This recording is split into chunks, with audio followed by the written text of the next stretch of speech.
अस्सलाम वालेकुम नाज़रीन, मां आहियां शुएब अली उमरानी ऐं तव्हां ॾिसी रहिया आहियो BR टाइम न्यूज़। सभ खां पहिरियां शामिल कंदासीं हीअ रिपोर्ट। मुराद अली शाह कठपुतली door Zardari family Bilawal house खां हिलाईंदी आहे। वफ़ाक़ी वज़ीर फवाद चौधरीअ जा पीपल्स पार्टीअ ते वार। हुन चयो त वफ़ाक़ जो पैसो सिंध जे हुकुमराननि खे ॾियण जो को फ़ाइदो न आहे, अवाम ते बराए रास्त लॻायो वञे। सिंध हुकूमत चाहे थी त वफ़ाक़ बराए रास्त पैसो न लॻाए ऐं उन्हनि खे ॾिए। उन्हनि खे पैसा ॾियूं था त उहे दुबई खणी वञनि था। ज़रदारी साहब जे ख़िलाफ़ ॻाल्हाए फवाद चौधरी नौकरी पकी करे रहियो आहे। वज़ीर आला जे ख़िलाफ़ साज़िशूं करे रहिया आहिनि। असांखे सभु ख़बर आहे त वज़ीर आला सिंध जी सलाहियत खां वफ़ाक़ परेशान न पर ख़ौफ़ज़दा आहे। सूबाई वज़ीर नासिर शाह जो फवाद चौधरीअ खे जवाबु। हुन चयो त फवाद चौधरी सिंध जी निगरानीअ जा ख़्वाब ॾिसणु बंदि करे। NFC जे तहत ॾिनल फंड्स जो हिसाबु वठण जो हक़ नथो रखे। उहो हिसाबु असां सिंध असेंबलीअ में ॾींदा आहियूं। PTI खे खणी अचण वारा तयारियूं करे रहिया आहिनि त उहे ई भोॻींदा।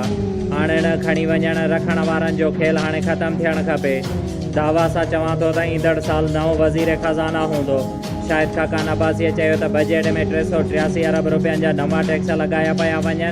हुकूमत नंबरनि जी हेराफेरीअ सां अवाम खे धोखो ॾियणु चाहे थी। मुल्की तारीख़ जी पहिरीं हुकूमत आहे जंहिंखे कूड़ ॻाल्हाईंदे शर्म नथो अचे। नून लीग जी तर्जुमान मरियम औरंगज़ेब चयो आहे त हुकूमती इंतिख़ाबी तरमीम आइन ऐं इलेक्शन कमीशन ते संगीन हमिलो आहे। इमरान साहब वफ़ाक़ी पार्लियामानी जमहूरियत ख़तमु करे सदारती निज़ाम जी कोशिश करे रहियो आहे।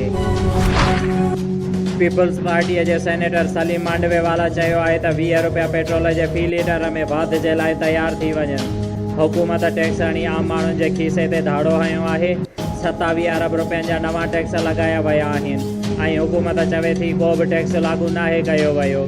PTI बजट कापी पेस्ट कयो आहे।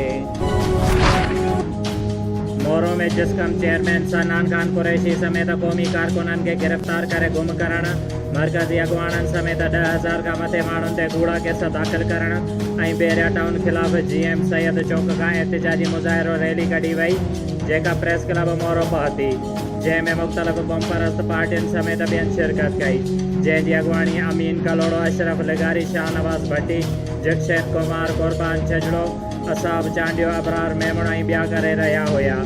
रैली शहर जो गश्त कंदे मोरो प्रेस क्लब पहुती, जिते अॻुवाणनि चयो त सिंध दुश्मन मनसूबा बेरिया टाउन खे हरगिज़ बख़्श न कंदासीं। जिस्कम चेयरमैन सनान खान कुरैशी समेत पूरे मरकज़ी क़यादत ऐं कारकुननि खे गिरफ़्तार करे केस दाख़िल करण वारे अमल ख़िलाफ़ जिस्कम ऐं जिसाब तालके नवाब शाह पारां अली रज़ा ख़ासकेली, मुनीर अबड़ो, राशिद चांडियो, हिदायतुल्ला तुनियो, काशिफ लाको, हन्नान अब्बासी ऐं ॿियनि जी अॻुवाणीअ में नवाब शाह प्रेस क्लब ॿाहिरां एहतिजाजी मुज़ाहिरो कंदे चयो त असांजे मरकज़ी क़यादत समेत क़ौमी कारकुननि खे गिरफ़्तार करे उन्हनि जे मथां कूड़ा केस दाख़िल कया विया आहिनि, जंहिंजी असां सख़्तु लफ़्ज़नि में मुज़म्मत कयूं था। हुन चयो त सिंध हुकूमत रियासत जी वंगार वहंदे राति जे वक़्तु क़ौमी कारकुननि ते घरनि ते चढ़ाई करे उन्हनि खे गिरफ़्तार कराए रही आहे, जेको इंतिहाई अफ़सोसनाक अमल आहे।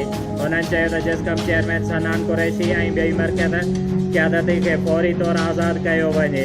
हुननि चयो त जेकॾहिं असांजे मरकज़ी अॻुवाणनि तां केस ख़तमु न कया विया त एहतिजाजी तहरीक शुरू कई वेंदी। नवाब शाह जे इलाइक़े मसीह कॉलोनीअ जी रहवासी होटल ते मज़दूरी कंदड़ मज़दूर गाजी बख़्श मक्सी पंहिंजे अमर नूरां सां गॾु नवाब शाह प्रेस क्लब ॿाहिरां एहतिजाजी मुज़ाहिरो कंदे धाईंदे चयो आहे त मां हिकु ख़ानगी होटल ते मज़दूरी कंदो आहियां। जॾहिं त 10 ॾींहंनि खां अॻु मां कबाब जूं शीखूं पचाए रहियो हुयुसि त कबाब जे हिकु शीख ग़लतीअ सां वधीक भरिजी वई, जंहिं तां बाअसर ख़ालिद पंजाबी, अख़्तर पंजाबी, इरशाद ऐं ॿियनि मूं ते गरम शीखुनि सां सख़्तु तशदुद करे मूंखे ज़ख़्मी कयो, जॾहिं त हिन वक़्तु मूंखे पघार बि नथा ॾियनि। हुन चयो त मां ग़रीब आहियां, पुलिस वटि शिकायत खणी वियो आहियां, लेकिन पुलिस बि मुंहिंजी मदद नथी करे। हुन चयो त इलाइक़े जे मुअज़्ज़िज़ीन असांजो फ़ैसिलो कयो ऐं बाअसरनि ते 20,000 ॾंढ पियो, लेकिन बाअसर फैमिली असांखे ॾियण खां इनकार कयो। हुन वक़्तु मूंखे मोतमार धमकियूं ॾेई रहिया आहिनि। हुन मुतालबो कयो त मज़कूर बाअसरनि मां मूंखे जान जो ख़तरो आहे, जंहिं ख़िलाफ़ कार्रवाई करे मूंसां इंसाफ़ कयो वञे। शुएब अली उमराणीअ खे ॾींदा इजाज़त। वधीक ख़बरुनि ऐं अपडेट्स लाइ ॾिसंदा रहो BR टाइम न्यूज़।